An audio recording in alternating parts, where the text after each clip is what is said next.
Mari kita berdoa sekali lagi. Tuhan berkatilah session selanjutnya. Berilah pengertian kepada kami. Dan berilah kerelaan, kerendahan hati untuk menerima firman. Firman yang sulit, tetapi Engkau rela kasih tahu sama kita. Firman yang sangat kami tidak gampang mengerti. Tapi Roh-Mu ingin memberikan pengakuan, inspirasi, dan menolong kami untuk mengerti. Biar Engkau sendiri bekerja di dalam sore ini. Dalam nama Tuhan Yesus kami berdoa. Amin. Saudara-saudara sekalian, saya sudah memberikan penjelasan mengenai Allah yang esa, Allah yang kekal, tetapi Allah yang kasih. Kasih itu perlukan objek. Dan kalau Allah itu esa dan tidak Tritunggal, dia tidak mungkin ada objek karena dia belum cipta. Kalau Allah belum cipta, bagaimana Allah mempunyai objek kasih? Tapi Alkitab mengatakan sebelum cipta dia adalah kasih. Kasihnya dari kekal sampai kekal. Dan sebelum cipta kasih itu sudah berfungsi. Karena Allah bukan Allah omong kosong. Bukan Allah yang teoritis. Allah yang betul-betul fakta di dalam realitas sesungguhnya. Kasih itu dilaksanakan di mana? Di antara tiga pribadi. Nah inilah logika yang paling kuat. Bukan dari agama. Bukan dari pikiran manusia. Dari wahyu Tuhan. Allah sendiri yang adalah Bapa, Anak, dan Roh Kudus. Mengasihi satu dengan yang lain. Dia diri keilahian yang kesatuan itu.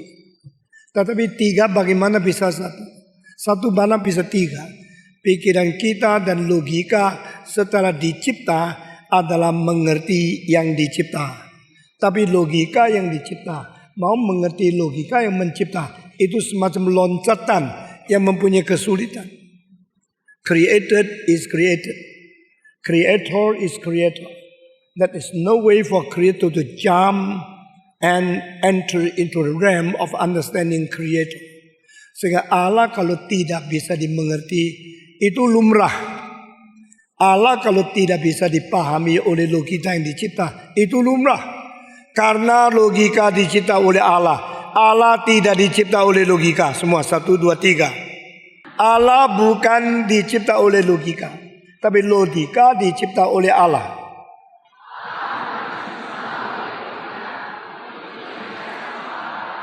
Semua orang pikir saya mau mengerti Allah. Kalau Allah saya tidak ngerti, saya tidak percaya. Allah bilang tidak percaya, sudah. Yang rugikan kamu. Hanya karena engkau tidak ngerti. Lalu engkau boleh tidak percaya. Saya bukan mau maksa ya. Yang tidak ngerti dipercaya. Saya cuma kasih tahu sama kamu. Yang tidak ngerti itu lumrah. Karena Allah lebih daripada pengertian. 350 tahun yang lalu. Seorang filosof dari Inggris namanya John Locke. Dia mengatakan, we always think about rational, contra-rational. Contra-rational, rational. Rasional dan tidak rasional. Yang rasional disebut masuk akal. Yang tidak rasional itu yang disebut tidak masuk akal. Tidak masuk akal kok suruh percaya. Kan tidak masuk akal. Jadi, saudara lagi bicara apa? Bicara akal. Lalu yang bisa masuk dan tidak bisa masuk. Gitu ya. Akalmu berapa besar sih? Akalmu mau menampung lebih besar dari akalmu. Itu kan tidak mungkin. Akalmu terbatas. Akalmu tercipta. Akalmu hanya bisa menerima yang lebih kecil dari akal. Anak kecil bilang saya bawa satu cetuan pergi ke laut. Mama bilang mau apa lu? Saya mau bawa laut ke rumah. Hah? Mau bawa laut ke rumah? Saya ambil cetukan bawa seluruh laut ke rumah. Akhirnya saya berenang di rumah, tidak usah jauh-jauh ke pantai. Dia mau bawa cetukan untuk membawa laut ke rumah. Sama seperti akal mau mengerti Tuhan Allah. Akalmu itu kecil semua 1, 2, 3. Akal itu ngomong kecil gitu. Akal kita itu, Allah itu tidak terbatas. Yang terbatas mau masuk ke yang tidak terbatas. Kalau bisa masuk, saya percaya. Kalau tidak bisa masuk, saya tidak percaya. Inilah orang gendeng. Kita selalu gendeng tapi tidak tahu gendeng. Itu betul-betul gendeng. Sudah gendeng tidak tahu gendeng. Sudah salah tidak tahu salah. Sudah terbatas, tidak ngaku terbatas. Kita terbatas. Lalu kita mau memikir yang tidak terbatas. Kita rasional. Lalu masukkan super rasional ke dalam rasional. Itu tidak bisa. Engkau mengatakan apa sih maksudnya super rasional? Ini kalimat bukan dari saya, dari John Locke. Dia mengatakan we think about the rational, counter-rational, rational, irrational. Do you ever think there must be something super rational? Melampaui rasio, melampaui kemampuan logika kita menampung, melampaui kapasitas kita bisa memikirkan. Lebih besar daripada yang mungkin kita pikirkan. Itu namanya Allah. Kalau engkau pakai rasional, tak rasional, rasional, tak rasional untuk mau menampung segala sesuatu, engkau berusaha untuk mengeluarkan Allah daripada dunia manusia. Itu ateis. Ateis itu adalah teis, cuma tipe A. Jadi dia sebenarnya tahu Allah, tapi dia tidak mau ngaku, tidak rela terima, tidak rela, itu tipe A. Jadi adalah teis yang tipenya A, ada teis yang tipenya B, ada teis yang tipenya S. Ya. Saudara teis tipe apa saya tidak tahu. Orang ateis pikir saya mampu memikir segala sesuatu, bahkan Allah pun lebih kecil dari pikiranku. Kalau Allah bisa masuk akal, saya percaya Allah. Kalau Allah bisa masuk akal, saya tidak mau percaya Allah. Engkau tidak percaya Allah, tidak mengganggu Allah. Engkau tidak percaya Allah, tidak merubah Allah. Engkau tidak percaya Allah, Allah tidak mungkin menjadi tidak ada hanya karena kamu tidak percaya dia ada. Allah juga tidak menjadi lebih ada setelah kita percaya dia ada. Lalu dia dari tidak ada menjadi ada karena engkau percaya dia. Siapa kamu? Kamu hanya manusia yang kecil, manusia yang rasulnya dicipta. Kalau engkau mau mengenal Allah yang melampaui rasio, itu namanya mimpi siang-siang bolong. Saudara, mengapa begitu bodoh? Itu sebab orang ateis waktu mati tetap ateis, setelah mati jadi teis terlambat. Tidak ada Allah, mati, sudah mati. Loh, kok ada ya? Sudah lambat.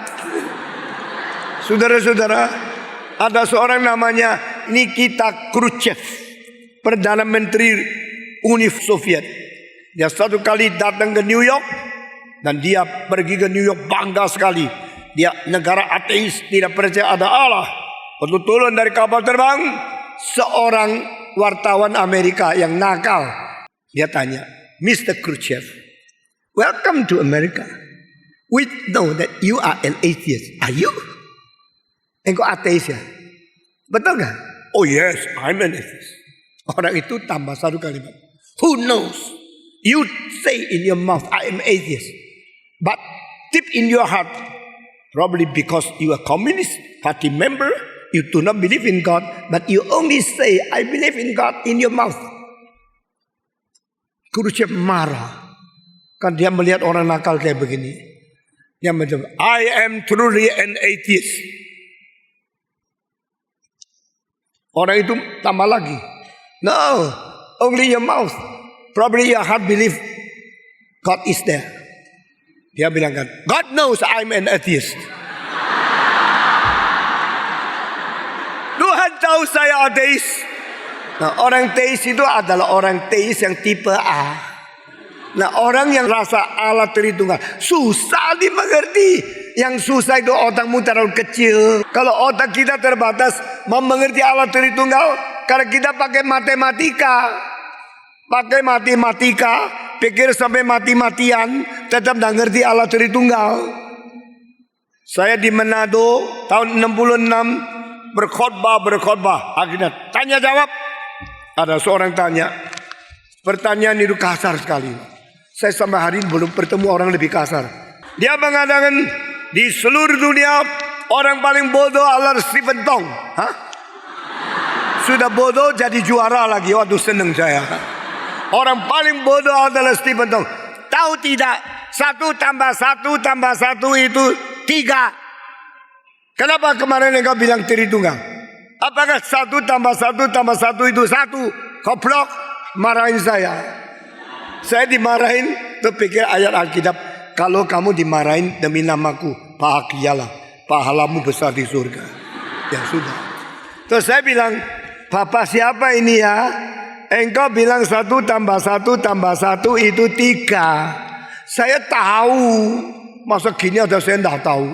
Kalau tidak ngerti ini bodoh. Yang paling bodoh saya. Terlalu membanggakan saya tuh. 1 tambah 1 tambah 1. Saya itu tahu 1 tambah 1 tambah 1 itu 3. Sejak umur 7. Karena dulu gua sekolah. Tapi setelah kelas 2. Saya naik kelas 3. Lalu guru kasih tahu saya. 1 kali 1 kali 1 itu 1. Kamu dulu sekolah apa sih? Kamu mungkin cuma sekolah kelas 2. Nggak pernah naik kelas ya? Kalau kamu nggak pernah naik kelas, kamu bilang saya orang paling bodoh, ya sudah. Tapi saya tahu kali 1 kali 1 kali 1 itu 1. Mengapa harus mengerti alat perhitungan dengan tambah, tambah, tambah? 1 tambah 1 tambah 1 itu 3. Siapa tidak tahu? Kenapa tidak boleh mengatakan 1 kali 1 kali 1 itu 1? Otakmu itu tidak bisa putar. Otakmu itu cuma dikontrol oleh dalil-dalil, oleh logika-logika, oleh cara rasiomu yang terbatas, kaku, tradisional dan tidak mau berubah. Kenapa 1 kali 1 kali 1 itu 1? Karena bukan persoalan tentang tambahnya tambah. 1 bagi 1 bagi 1 1. Bukan soal tentang tambah atau kurang. Wilayah yang lain. Lalu kalau saya percaya Tritunggal, dasarnya apa? Dasarnya Allah mengwahyukan. Wahyu Allah sama rasio saya besar mana? Fakta Allah sama yang dicipta oleh Allah besar mana? Yang dicipta itu harus berbeda yang dengan yang cipta. Itu namanya absolute necessity of the qualitative difference between the creator and the creature. Kalimat ini bukan dari saya. Saya tidak seperti itu pinternya. Tetapi ini kalimat dari para Leibniz, seorang filosof Jerman yang besar sekali, yang menemukan monadologi, yang menemukan kalkulator, yang menemukan kalkulus. Ini orang besar luar biasa. Dan di antara semua filosof, kelihatan mukanya, matanya ganteng, cerdas, luar biasa. Dia seumur hidup paling kesel. Kenapa dilahirkan di Jerman? Itu sebab dilahirkan di Indonesia jangan minder ya. Dia bilang, kenapa saya tidak lahirkan di Tiongkok? Saya paling senang menjadi orang Tiongkok. Saya dengar orang Tionghoa 3000 tahun yang lalu sudah mengerti kalkulus. Sekarang Jerman baru tahu.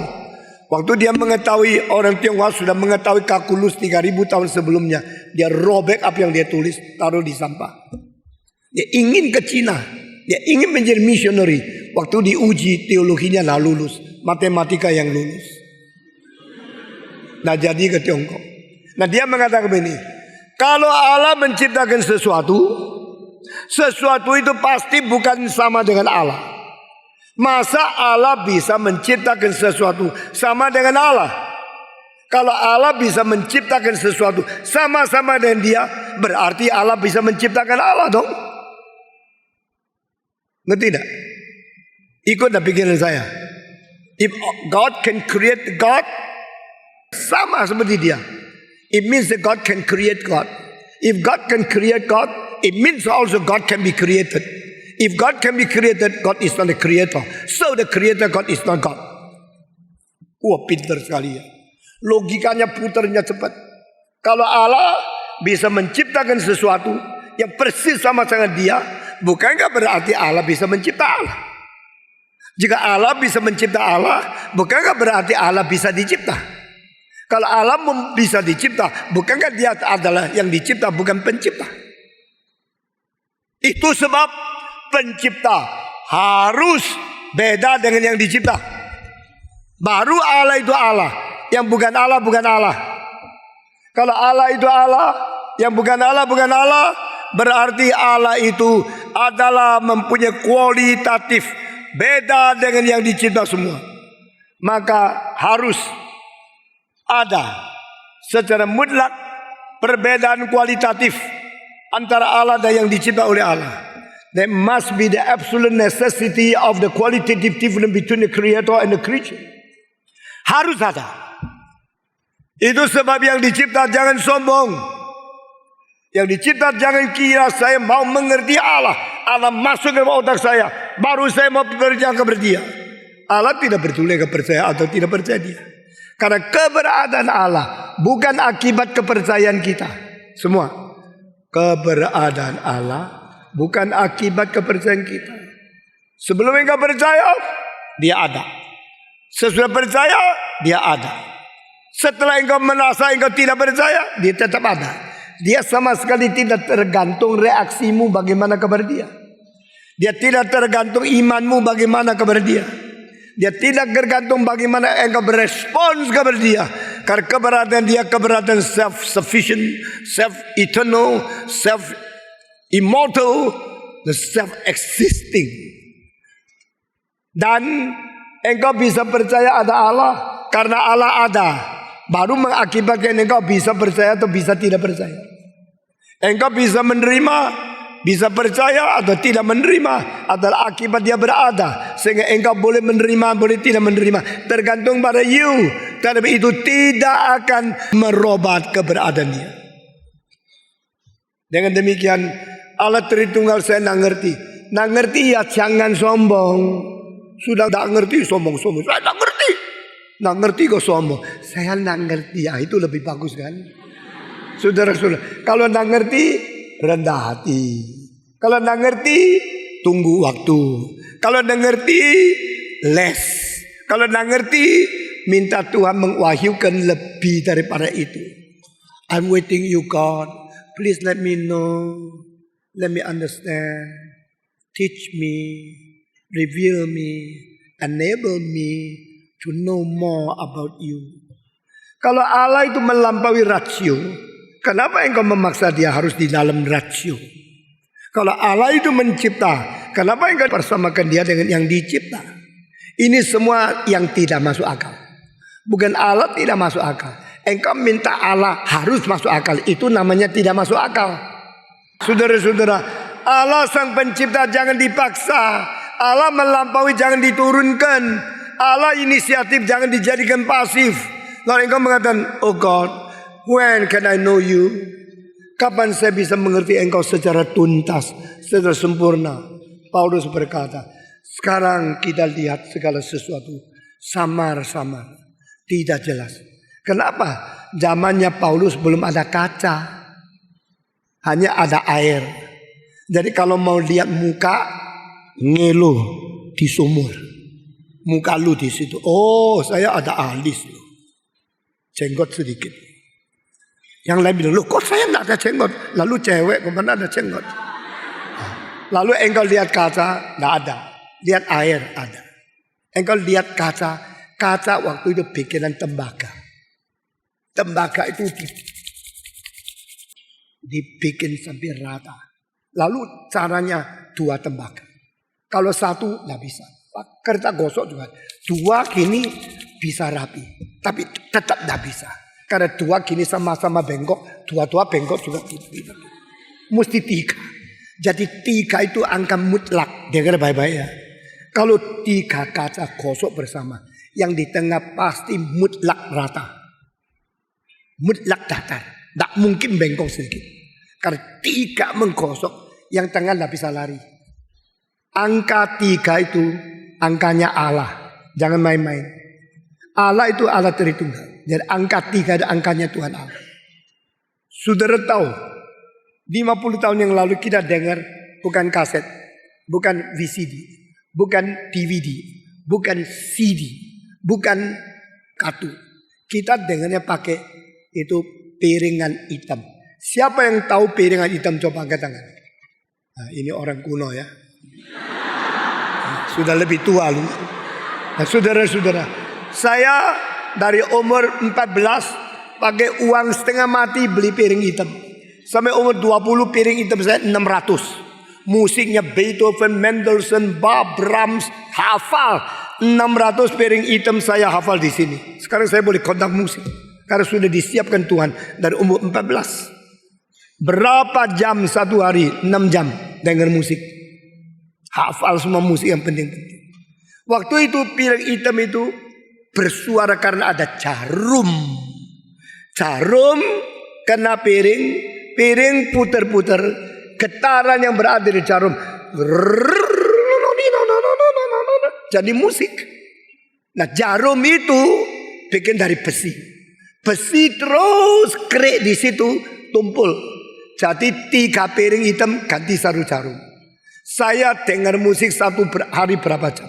Jadi saya beli jarum ribuan. Ribuan itu habis. Sesudah dipakai lagi, sudah tumpul, sudah tidak tajam lagi, pakai lagi. Musiknya tadi menjadi gitu. Jelek banget. Kalau tidak ganti jarum tidak ada musik. Itu sebab kalau dagingmu ada jarum seperti Paulus. Oh Tuhan, ada duri di dalam dagingku, ambillah. Tuhan bilang itu bukan duri, itu jarum bikin musik. Jangan dilepas, nanti musiknya tidak keluar. Nah, kira-kira begitulah ya. Nah, waktu saya dengar musik itu ganti jarum, ganti terus ganti sampai saya umur 25. Saya ada uang beli jarum berlian. Jarum berlian itu makin kecil makin mahal. Kalau berlian perempuan makin besar makin mahal. Tapi berlian yang taruh di sini untuk musik, tak keluar musiknya karena kegedean. Nah, jangan kira kalau gede itu mahal. Di dalam musik itu berlian makin kecil makin mahal. Dan berlian itu dibikin lincip 2 belah, kanan kiri. Karena waktu stereo mulai muncul tahun 1958 itu terat yang berada di piringan itu kanan kiri lain. Ini itu timpaninya di kiri, biolanya di kanan. Jadi yang kiri drum, yang kanan biola. Wah, itu mahal sekali jarumnya. Makin kecil makin mahal. Engkau bilang tak bisa gitu sih. Kiloan yuk, kiloan. Nah laku kiloan. Ya. Terlalu besar dah bunyi. Nah, saudara-saudara, waktu saya dengar musik, saya mengerti banyak hal yang luar biasa. Nah, saya mau memberi utara kepada orang lain. Nah bisa. Saudara-saudara, pelan-pelan terus ada kaset, pelan-pelan terus ada VCD, ada DVD. Semua sistemnya lain.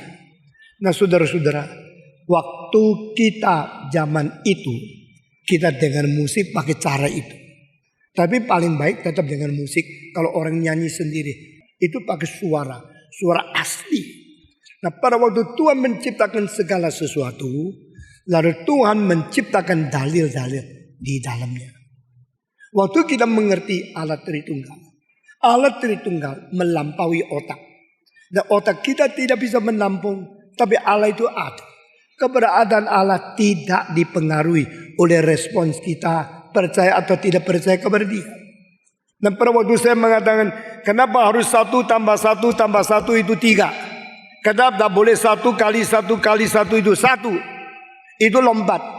Lompat daripada kelas 2 menjadi kelas 3. Lompat daripada angka tambah menjadi angka kali. Itu wilayahnya lain. Pada waktu kita mau mengerti Tuhan Allah juga begini. Jangan mengerti Tuhan Allah mengenai dalil, mengelalui tradisi ikatan yang sudah membelenggu engkau. Saudara-saudara. Lalu saya melihat lagi satu hal. Kalau di sini satu titik. Titik itu saya perpanjang menjadi apa? Titik kalau diperpanjang menjadi apa? Garis. Garis kalau diperpanjang menjadi apa? Bidang. Bidang kalau diperpanjang menjadi apa? Titik bergerak jadi garis. Garis bergerak menjadi bidang. Bidang bergerak menjadi ruang. Nah, di sini coba saya gambar ya. Bisa lihat tidak lihat tergantung orang itu tidur. Ini titik. Titik digerak menjadi garis. Garis bergerak menjadi bidang. Bidang bergerak menjadi ruang. Ruang bergerak menjadi tidak karu-karuan. Ini ruang ya. Ruang ini ada panjangnya, ada lebarnya, ada tingginya semua. Ada panjangnya, ada lebarnya, ada tingginya. Dan ruang ini ada tidak? Ruang ada tidak? Ruang kalau tidak ada kamu di mana? Kamu di dalam ruangan ini kok. Ruang ada tidak? Ada. Saya tanya, bidang ada tidak? Loh, kok tidak jawab ya? Ruang ada tidak? Bidang ada tidak? Ada di dalam tepinya ruang. Bukan di dalam ruang. Dalam ruang itu orangnya. Panjangnya ada tidak? Lebarnya ada tidak? Tingginya ada tidak? Semua ada di tepinya, di pinggirnya, di permukaannya. Ruang. Lalu saya tanya, jikalau ruang itu tidak ada, bidangnya ada? Pikir dong. Jika ruang itu tidak ada, bidangnya ada? Tidak ada. Kalau ruang itu tidak ada tingginya tidak ada. Ada panjangnya? Tidak ada. Ada lebarnya? Tidak ada. Ada titik bermulanya? Tidak ada. Jadi ini namanya 1 kali 1 kali 1 adalah 1, 3 kali adalah 1. 1 apa? Ruang. Ini 1 titik, 1 garis, 1 bidang, 1 ruang. Tetapi saudara-saudara, ruang ini ada. Karena ini fakta. Titik itu ada di mana? Di imajinasi. Itu sebab saya kasih tahu. Allah Tritunggal, Allah yang ada. Allah tidak Tritunggal, Allah di dalam imajinasi tidak ada. Konklusi yang sangat keras, sangat sulit diterima. Tapi ini bukan begitu gampang diboikot hanya karena 1 tambah 1 tambah 1 di 3. Itu pikiran taruh dangkal. Kenapa pikiran kita harus terjepit? Pikiran kita harus terbatas oleh kaidah-kaidah, dalil-dalil daripada imajinasi kita yang akatannya di matematika. Saudara-saudara, the only God exists is the Trinity. The only God revealed is the Trinity.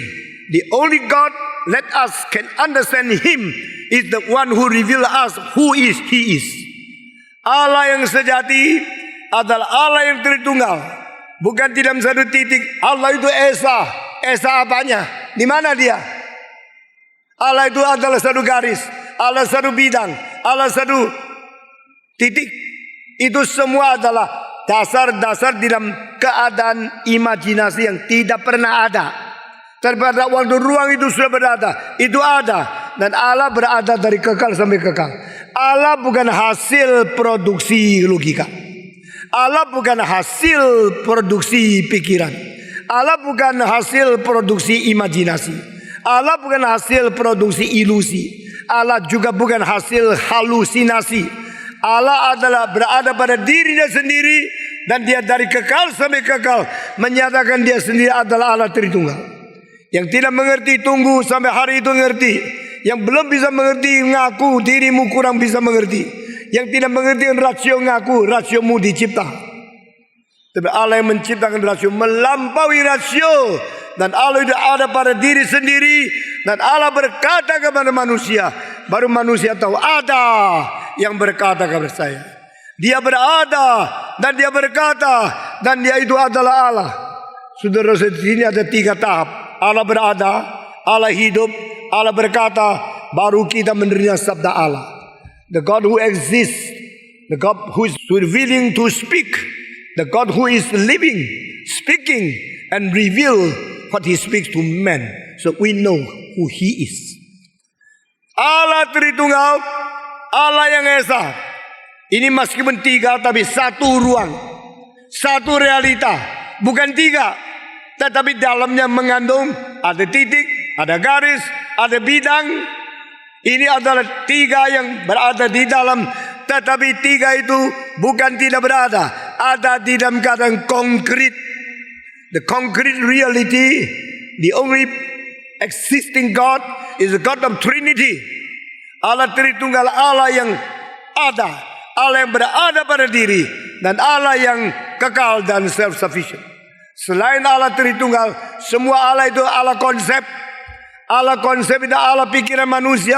Ada Allah yang hanya dimengerti oleh rasio yang begitu datar. Allah yang sungguh adalah yang hidup, yang menyatakan diri bagaimana bekerja di dalam alam semesta, dan bagaimana mempunyai cinta kasih antara pribadi di dalam dirinya, substansi yang esa. Dan Allah yang sungguh-sungguh adalah Allah yang menyatakan diri kepada manusia, bagaimana dia hidup, bagaimana dia berada, bagaimana dia berkata-kata kepada manusia. Barulah otak kita mengerti. Apakah Tritunggal itu rasional? Tidak. The Trinity is not rational, but Trinity is fact. Allah Tritunggal tidak masuk akal. Allah Tritunggal itu fakta. Dia adalah Allah yang sejati. Kenapa tidak masuk akal? Bisa fakta. Karena akal kita terlalu kecil. Masuk akal. Suruh alam masuk ke dalam akal. Dah sungkan kamu. Akalmu begitu kecil. Suruh alam masuk ke dalam.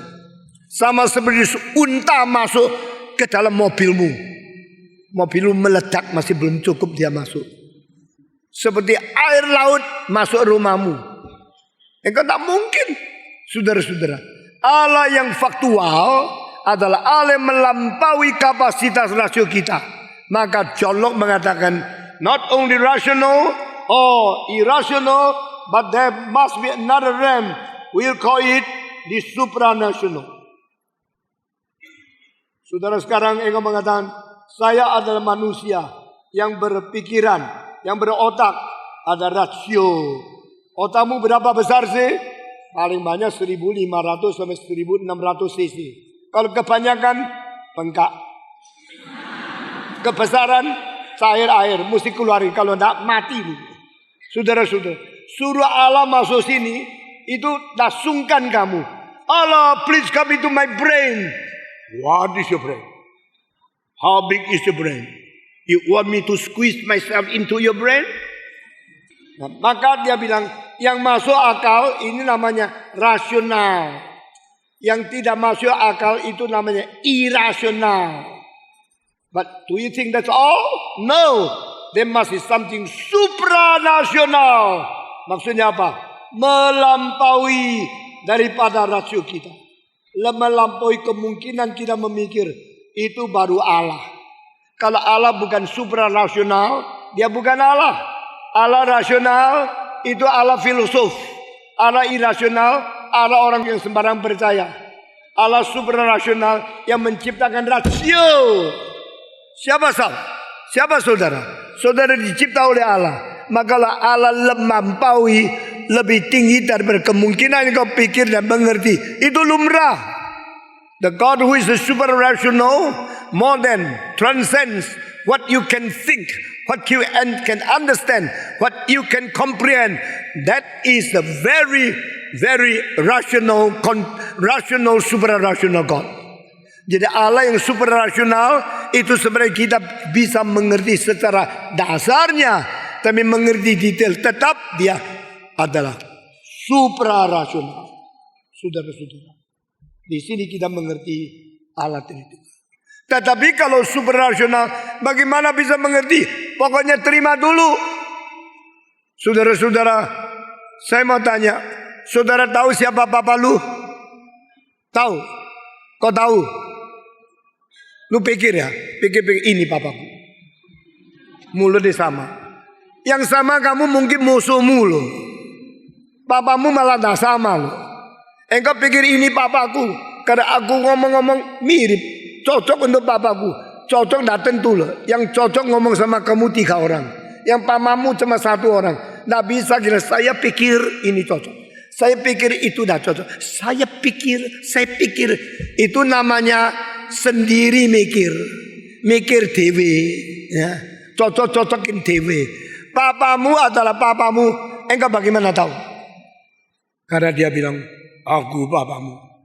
Jadi orang bilang sama kamu, aku papamu, jadi papamu.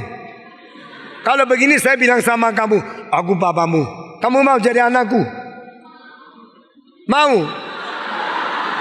Kalau kamu mau, saya pikir-pikir lagi, mungkin saya tidak mau. Saudara-saudara, saya bilang, kamu anakku, oh papaku. Saudara-saudara, kalau yang ngomong itu 5 orang, 5 jadi papamu. Saya kasih tahu ya, bagaimana tahu siapa papaku? Tidak bisa dari orang itu. Kalau orang itu bohong, mati gua. Kalau dia menipu, saya kejebak. Saya bagaimana tahu siapa papaku yang sesungguhnya? Satu-satunya cara, mamaku yang ngomong. Nggak ngerti ya sudah. Mama ngomong, itu loh bapakmu. Engkau bilang, kenapa saya percaya mama ya? Wong aku tidur WDE kok. Tetapi cilakalah kalau mama lu bohong. Dia tidur sama orang lain, terus bilang ini yang papamu. Engkau ketipu. Maka bapak sesungguhnya, dengan sesungguhnya membicarakan hal yang sesungguhnya, maka saya baru tahu kebenaran. Bapak yang sungguh bicara dengan sungguh tentang hal yang sungguh-sungguh, baru saya sungguh-sungguh tahu semua. Bapak yang sungguh bicara dengan sungguh tentang hal yang sungguh-sungguh, baru saya sungguh-sungguh tahu. Dengan demikian Allah Bapa melalui Roh Kudus menaungi Yesus Kristus datang ke dunia, menyatakan kepada kita dari mana kita, dia bagaimana menyatakan kebenaran melalui Roh Kudus, Roh kebenaran, menaungi Yesus Kristus menjadi utusan Allah, memberitahu kepada kita siapa Bapa kita, baru kita tahu.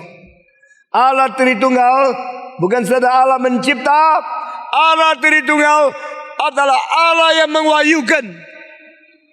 Di dalam itu Westminster Confession mengatakan yang mewahyu dan yang diwahyukan itu sama. Saya dulu nggak ngerti ada apa kalimat ini. Pentingnya apa? Kenapa mesti ada kalimat ini? The revealer and the revealed one is the same. Yang diwahyukan sama yang mewahyukan itu sama. Ini kenapa penting? Karena kita selalu melihat yang diwahyukan sama yang mewahyukan tidak sama. Contoh ya, orang umur 40 waktu mewahyukan diri, umur lu berapa ya? Dia bilang coba tebak sendiri. Engkau tebak 25 ya? Salah. 28 boleh murung dia. Salah. 22 boleh senyum dia. Jadi umur 40 kepingin dilihat umur 22. Itu namanya revealer and reveal one different. Yang diwahyukan lebih muda, pengwahyu tua, semua 1, 2, 3. Yang diwahyukan muda, yang mewahyukan tua. Sekarang bahaya loh, apalagi teknologi Korea. Nggak ngerti?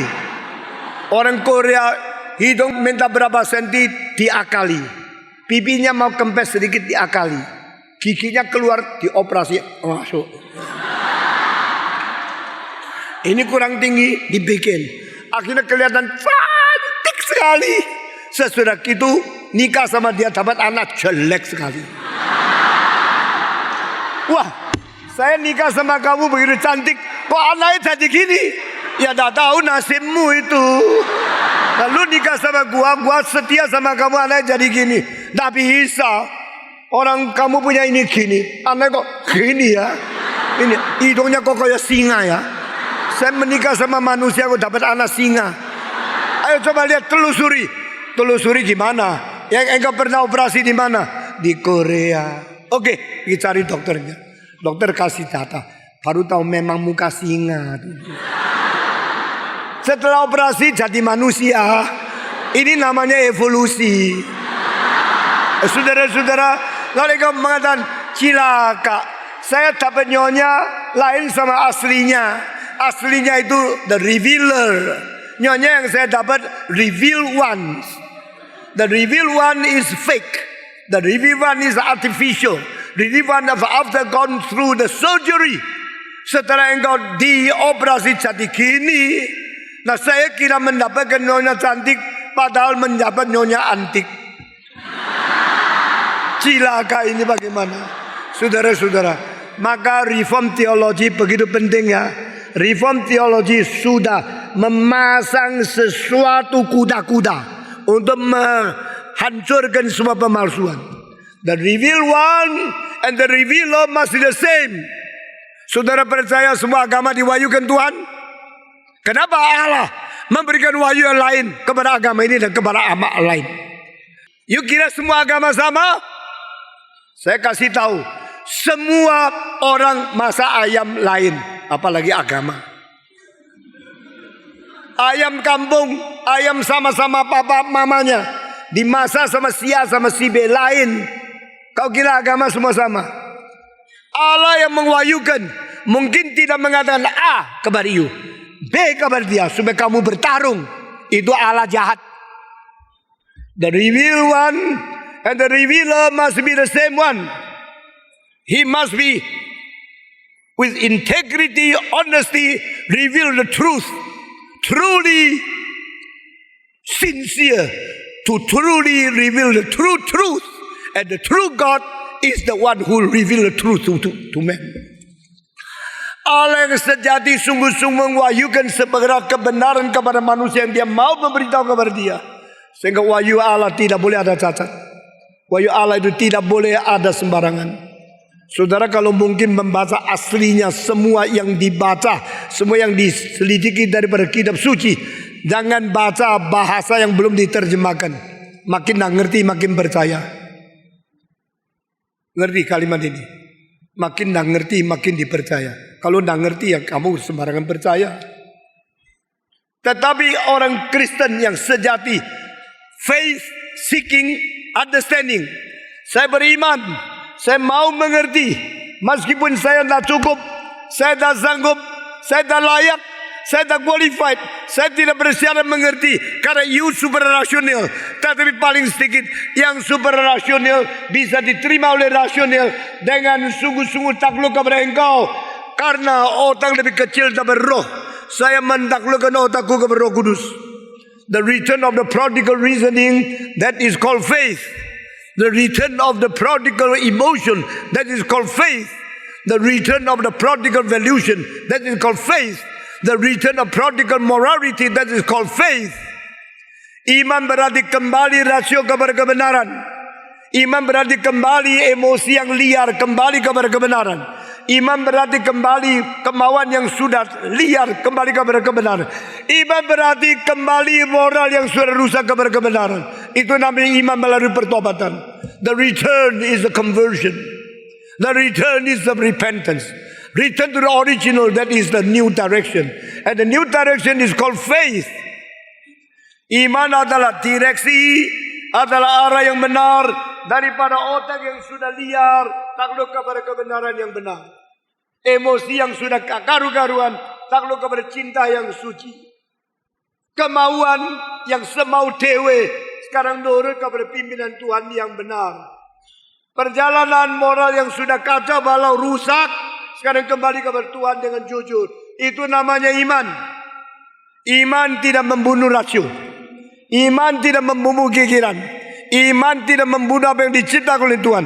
Iman mengembalikan yang dicipta dan rusak menjadi yang asal, disembuhkan oleh Tuhan. Iman mengembalikan yang sudah sesat, yang sudah liar kepada jalan benar, takluk kepada Tuhan. Saudara-saudara, Allah Tritunggal tidak gampang dimengerti. Justru tidak gampang dimengerti, maka kita harus mengakui super rasionalnya. Allah Tritunggal tidak mengerti, tidak berarti dia salah. Bukan karena tidak bisa masuk akal, berarti dia tidak ada gunanya. Akalmu terlalu kecil. Akalmu kayak batu gini, suruh masuk akal untuk apa? Akalmu membatu, akalmu kaku, akalmu kolot, akalmu membeku, suruh Allah masuk akalmu, rupamu. Saudara-saudara, Allah yang melampaui dari akal, memberi pengertian kepada kita. Oh begitu. Jadi percaya Allah yang suprarasional itu benar, tidak salah. Kalau Allah yang suprarasional memang lebih daripada akal. Saya sekarang takluk, you terima kepada Allah yang tidak bisa masuk akal. Justru akalmu masuk Allah, bukan Allah masuk akalmu. Akalmu kembali kepada kebenaran, bukan kebenaran diikat oleh akalmu. Baru engkau sekarang takluk kepada Tuhan. God, I submit to you, I surrender to you, I put my created, limited and polluted reasoning into your unlimited, pure and eternal truth. I submit myself, I surrender myself, I surrender the created reasoning power under the guiding of the Holy Spirit. So I meet the freedom in the truth. The freedom in the truth means that the truth will set you free. Alkitab mengatakan kebenaran akan membebaskan engkau. Bukan engkau diikat oleh pikiranmu lalu mau memimpin kebenaran. Salah. Engkau mesti takluk kepada kebenaran, dan kebenaran membebaskan kamu. Allah Tritunggal memang susah dimengerti. Allah Tritunggal tidak ada analoginya. Karena apa? Karena Allah Tritunggal itu bukan yang dicipta, tidak bisa dianalogikan. Sekarang saya ambil umpama. Engkau suka makan tahu. Tahu tidak apa itu tahu? Yang tidak tahu makan tahu, ya itu tidak tahu. Tahu. Lalu engkau pergi ke satu pulau di Mikronesia. Engkau kepingin makan tahu. Engkau tanya, can I have tahu? Yang jual bilang, what's that? Mau cari tahu. Tahu, yaitu tahu. Dia bilang, saya tidak tahu. Saya mau tahu, saya tidak tahu. Engkau bilang tidak tahu. Garuk kepala. Itulah yang putih-putih. Oh, terus dibawa ini kertas. Bukan yang tebal. Putih tebal apa ya? Karet. Dikasih satu karet yang tebal. Engkau bukan yang bisa dimakan. Sudah pergi lu, kurang ajar lu. Cari apa yang saya tidak tahu, minta putih, minta tebal. Datang lagi ke satu toko, saya mau tahu. Orang menjawab, I never know what is tahu. Yang putih-putih itu loh, dikasih kertas lagi. Bukan yang tebal, dia kasih kayu. Bukan yang elastis, dia kasih karet. Bukan yang bisa dimakan, dia tidak ngerti lagi. Lalu engkau bilang, saya mau tahu. Engkau bicara di situ sampai 10 tahun, tidak ada orang tahu. Karena pulau itu tidak pernah tahu apa itu tahu. Mereka tidak pernah tahu apa itu tahu. Dan tidak bisa kasih sama engkau. Tritunggal juga begini. Tritunggal tidak ada analoginya. Karena tidak ada analoginya, semua yang dicipta tidak bisa memberi pengertian tentang Allah. Itu artinya Allah itu Esa. Berarti no compare, no analogi. Itu namanya Esa. Bukan Esa itu satu, Allah itu satu. Kalau tambah satu dua, tambah satu tiga. Bukan itu. Allah Tritunggal itu Allah yang unik, Allah yang satu-satunya. Tidak ada yang lain. Itu namanya Esa. Saudara-saudara, bagaimana saya mengerti Allah yang Esa, Allah yang tidak ada bandingnya, Allah yang tidak ada sesuatu yang boleh dipakai untuk menjelaskan dia. Itu namanya Allah Esa. Karena Esa unik, karena Esa supra, karena Esa transcend, karena Esa tidak ada analogi. Sehingga barang siapa yang mengatakan saya menjelaskan Esanya Allah kepada engkau, itu sulit. Kecuali waktu dia menjelaskan, dia pakai prinsip Alkitab. Kalau tidak pakai rasio, pakai umpama, pakai segala contoh yang dicipta oleh Tuhan, itu omong kosong. Sekarang saya akan membongkar omong kosongnya. Pertama, Allah Tritunggal seperti matahari. Matahari tidak ada dirinya. Matahari tidak ada cahayanya. Di dalam cahaya ada hangatnya. Sun element, sun beam, sun heat. Alat Tritunggal seperti matahari, ada pada diri, ada radiasi daripada cahayanya. Dalam cahaya mengandung itu kepanasannya. Maka Allah Bapa seperti matahari, cahaya seperti anak Allah, dan hit seperti Roh Kudus. Allah Bapa berada di tempat yang jauh di surga. Allah Anak adalah cahaya yang datang ke bumi, inkarnasi. Lalu Allah Roh Kudus adalah kehangatan yang berada di dalamnya. Ini sangat baik, tapi omong kosong. Kenapa? Karena kalau matahari itu bercahaya dan berkepanasan, cahaya diiklarkan menjadi seperti Yesus Kristus. Lalu panasnya seperti Roh Kudus. Kelihatan bagus karena cahaya bisa lihat, kehangatan tidak bisa lihat. Allah Bapa tidak bisa dilihat. Begitu engkau lihat, langsung buta engkau. Engkau lihat cahayanya, bukan lihat mataharinya. Biar kita lihat Yesusnya, tidak lihat Bapanya.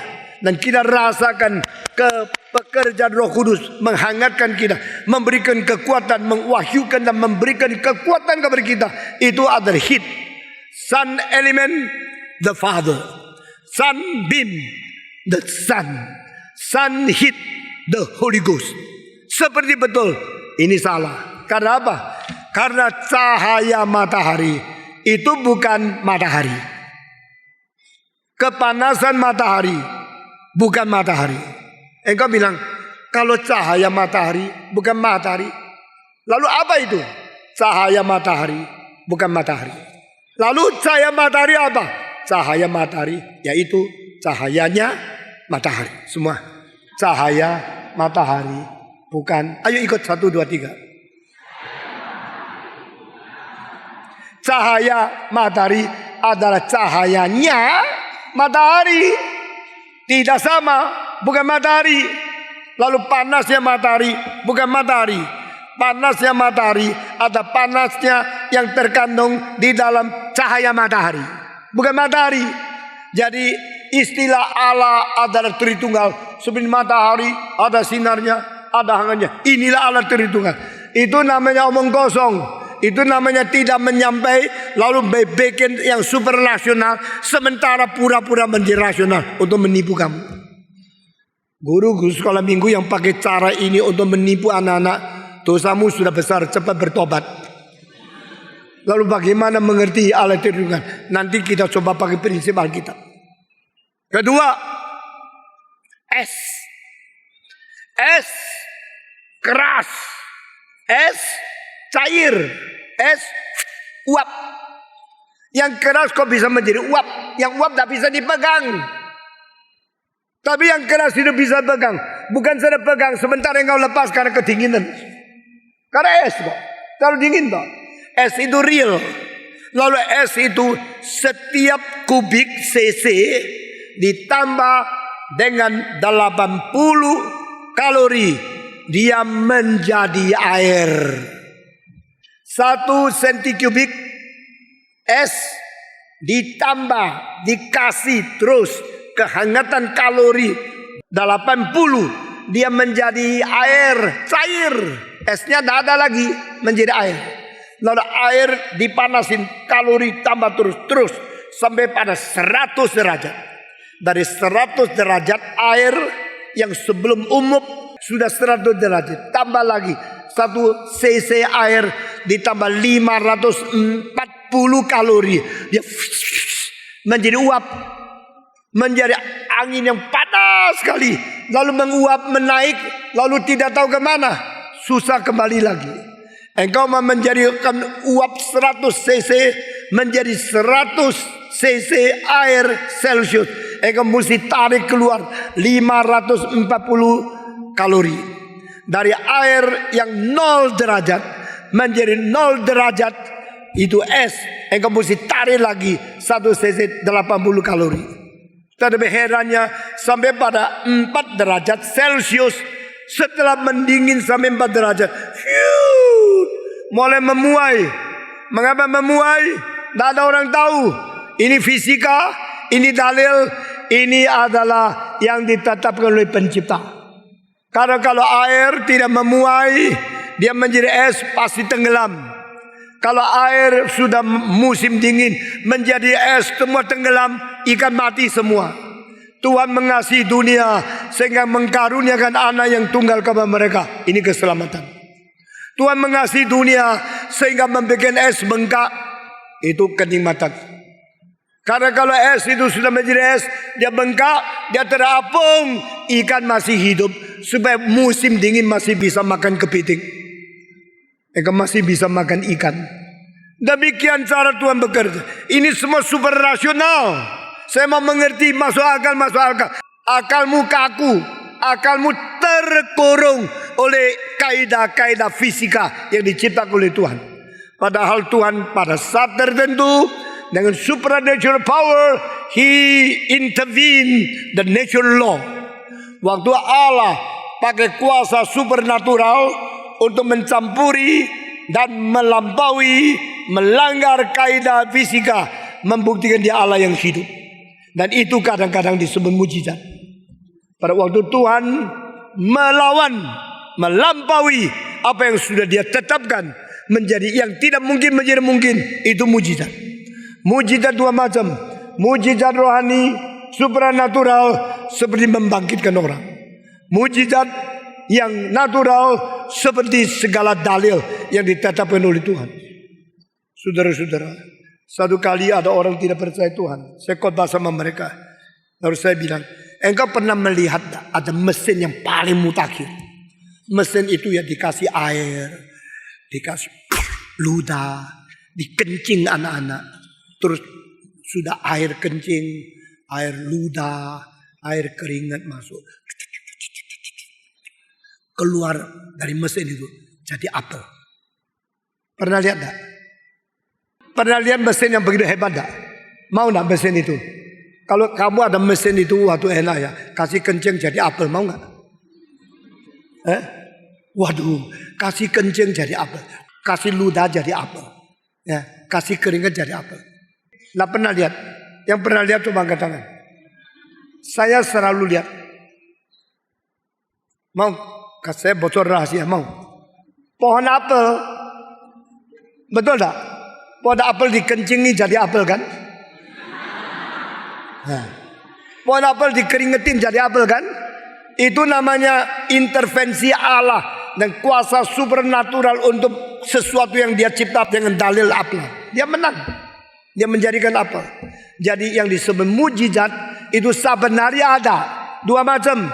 Yang satu natural, yang satu supernatural. Yang supernatural di mana kita tidak tentu selalu menemukan. Yang natural sebenarnya ada. Pohon yang paling jelek di dunia adalah pohon Natal.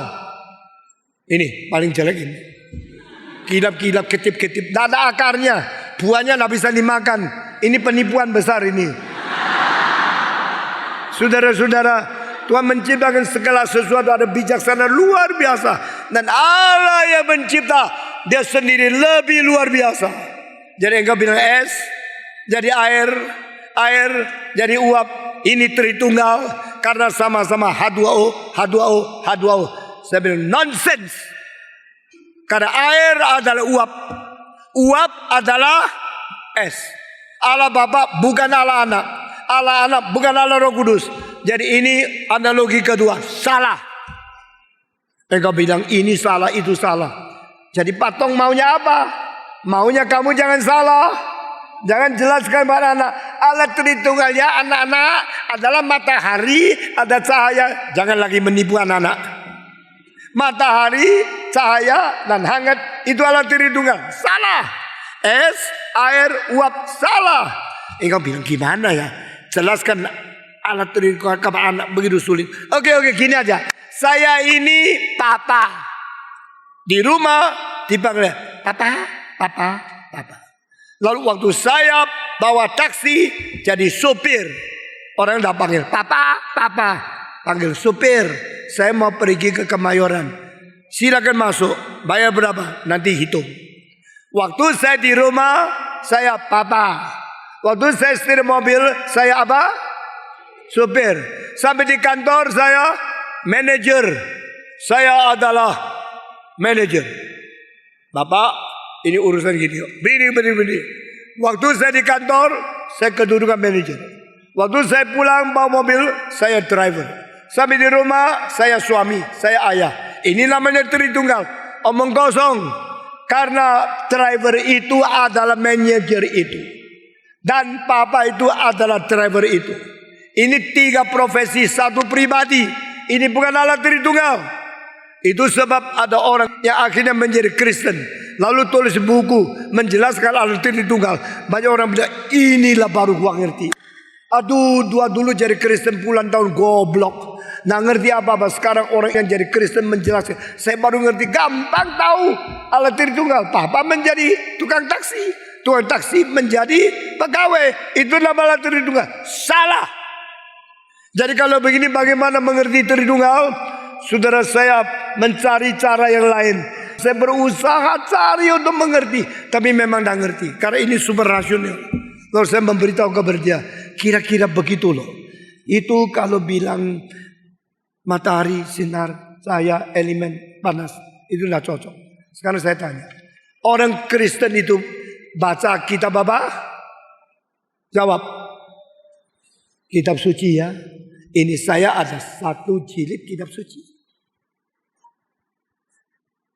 Lengkap tak? Kitab suci saya lengkap tak? Dari Kejadian sampai Wahyu. Dari halaman pertama sampai akhir. Dari perjanjian lama sampai perjanjian baru lengkap. Saya ini 1 kitab suci lengkap. 1. Lalu engkau jadi Kristen. Saya bilang, jangan dengar khotbah saja, baca sendiri. Oke, saya beli. Engkau beli di toko buku. Engkau juga beli 1 kitab suci. Sekarang saya ada kitab suci 1. Engkau ada kitab suci 1. Sudah berapa? 2 ya. Terus kawanmu mengatakan, loh bisa beli ya? Saya juga mau. Dia bayar lagi, beli 1 lagi. Jadi 3 orang ada 3 kitab suci. Si A kitab sucinya A. Si B kitab sucinya B. Si C kitab sucinya C. 3 orang ada berapa kitab suci? Berapa? 3. Kalau begini saya tanya, orang Kristen kitab sucinya berapa? Jadi 1. Jadi yang 2 dicuri. Engkau ada kitab suci. Ribuan juta orang mempunyai kitab suci. Saya tanya, kitab suci orang Kristen berapa? 1. Kenapa banyak menjadi 1? Kenapa 1 bisa banyak? Kenapa kalau saya 1 engkau 1? Kita tetap 1. Berarti saya punya itu cuma 3 lembar. Dia punya 8 lembar. Semua digabung menjadi utuh, lengkap. Atau saya punya sudah lengkap? Saya punya lengkap. You punya lengkap. Semua orang mempunyai kitab suci 1 yang lengkap. Tapi digabung semua. Orang Kristen mempunyai hanya 1 kitab suci, yaitu kitab perjanjian lama dan perjanjian baru. Di sini sudah meloncat lebih daripada 1 tambah 1 tambah 1 itu 3. Ngerti? 1 tambah 1 tambah 1 juta sama 1 triliun tetap 1. Di sini multiple and oneness itu tidak perlu dibedakan.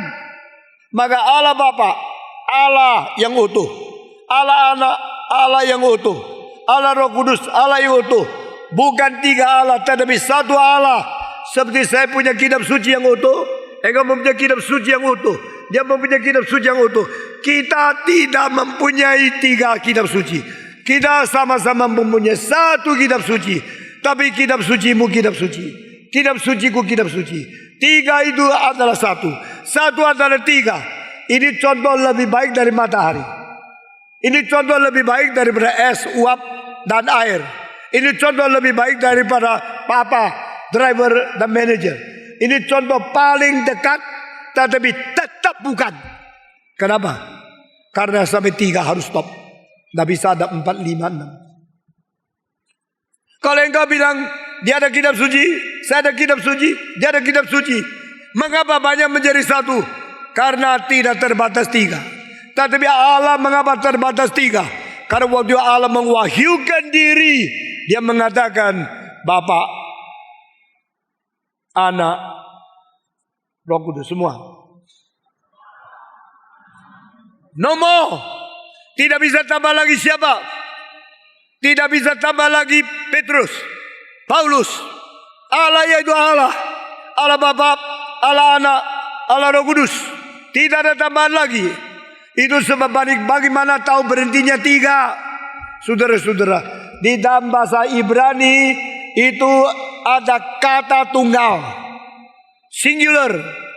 Ada kata banyak, plural.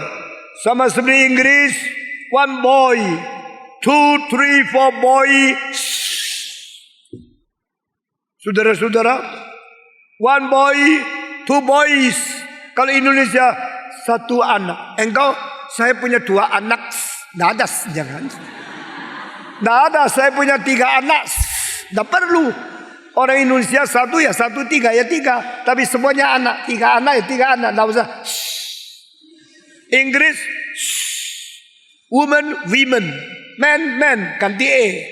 Saudara-saudara, ini semua bahasa lain. Kenapa Alkitab harus pakai bahasa Ibrani? Lalu perjanjian baru harus pakai bahasa Yunani. Bukankah bahasa surga satu macam? Semua ikut itu. Tuhan justru memberikan kepada manusia firman sesuai dengan kemungkinan. Engkau mengerti setuntas mungkin. Dari perjanjian lama, Elohim, Elohenu. Ini bukan singular. Di dalam bahasa Ibrani bukan ada singular, ada plural. Masih ada 1, dual. 1, 2, banyak. Di bahasa Ibrani Allah bukan pakai 1, bukan pakai 2, pakai 3. Loh, kenapa begitu? Memang Tuhan mau begitu. Tuhan menwahyukan Allah yang sejati dengan hati yang jujur, menwahyukan kebenaran yang sungguh-sungguh supaya manusia mengerti dia itu siapa. Dia pakai El, dia pakai Elohim, dia pakai Elohenu. Khususnya di dalam ayat yang paling penting, namanya Shema. Hear ye Israel, dengarlah Bani Israel, Allahmu adalah Allah yang esa. Itu di mana? Kitab Ulangan pasal 6 ayat keempat, chapter 6 verse 4. The words of the Shema, the most important word from God to Israel people. You should listen to your God. Agama Yahudi adalah agama dengar. Agama Yunani adalah agama lihat. Dari lihat menemukan ciptaan yang ajaib. Dari dengar suara sang pencipta. Dengar baik-baik 2 kalimat ini. Agama Yahudi, agama mendengar. Kebudayaan Yunani, kebudayaan melihat. Waktu melihat menemukan ciptaan Tuhan yang ajaib, tapi tetap belum tahu siapa penciptanya. Waktu mendengar suara sang pencipta sendiri yang melampaui yang dicipta. Ini bedanya orang Yahudi, orang Israel sama orang Yunani. Kedua kebudayaan ini mempengaruhi seluruh dunia. Dunia dipengaruhi Yunani di dalam akademik. Dunia dipengaruhi oleh Yahudi di dalam iman kepercayaan. Saudara-saudara, sistem wahyu mengakibatkan kita dengar lalu beriman. Karena iman datang daripada pendengaran. Sistem daripada lihat, mengamati lalu menemukan, lalu mendapatkan dalil-dalil. To discover the hidden truth in God's creation. Itu namanya akademik. Itu namanya ilmu. Jadi Yunani belajar. Tetapi kalau Yahudi percaya. Engkau kirim anak kemana? Ke Inggris, ke Perancis, ke Australia. Kemana? Ke tempat mereka belajar ilmu. Yang dipengaruhi Yunani mengajar manusia untuk belajar. Yang dipengaruhi Yahudi mengajar manusia untuk mendengar dan percaya. Saudara-saudara, ini 2 berbeda sekali. Dan Tuhan berkata, sekarang aku mewahyukan kepada engkau, Shema, hear ye Israel. Sekarang lihat saya. Dengarlah engkau Israel. Allahmu adalah Allah yang esa. Your God is the only God. Istilah itu kenapa mempunyai arti ini? Karena pakai Elohenu. Elohenu bukan 1. Elohenu bukan 2. Elohenu lebih dari 3. Tapi di situ pasti cuma 3. Your God is the only God. Allahmu Allah yang Esa. Allah itu pakai lebih dari dua. Esa tidak boleh lebih dari satu. Jadi Allah Tritunggal sudah dikunci, sudah disimpan, sudah diwahyukan di dalam perjanjian lama. Tetapi bagaimana tahu cuma tiga? Tadi kata kitab suci berjuta-juta tetap satu. Tapi Allah tidak boleh lebih tiga.